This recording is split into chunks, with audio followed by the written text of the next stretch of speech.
The variety of what you read impacts your writing. If you want to write well, you need to read voraciously.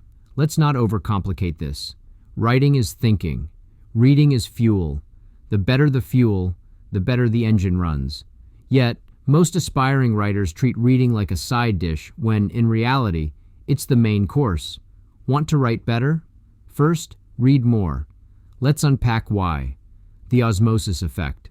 When you read regularly, and I mean a lot, you subconsciously absorb the structure, rhythm, and tone of great writing. It's like an athlete watching game footage or a musician learning songs by ear.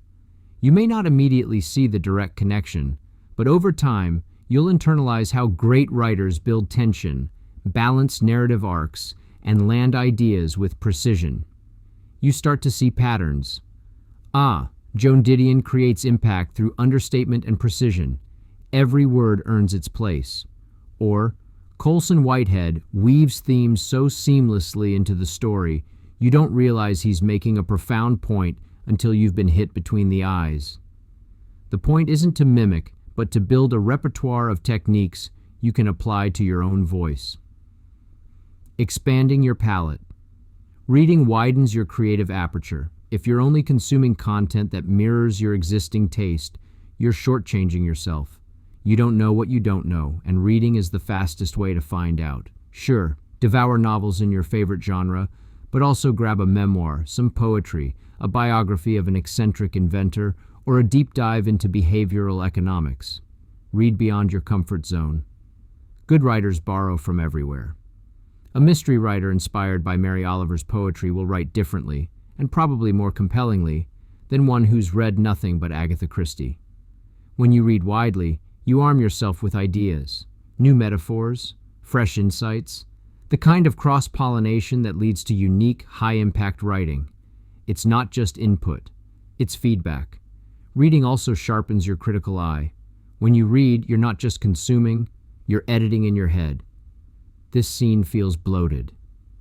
That twist fell flat. Why does this dialogue sparkle while that other one dragged? As a writer, this feedback loop is invaluable. It teaches you what works and what doesn't, and more importantly, why. You'll start catching the same missteps in your own drafts, saving yourself and your readers from yawning through another predictable conclusion or overwrought description. The confidence flywheel.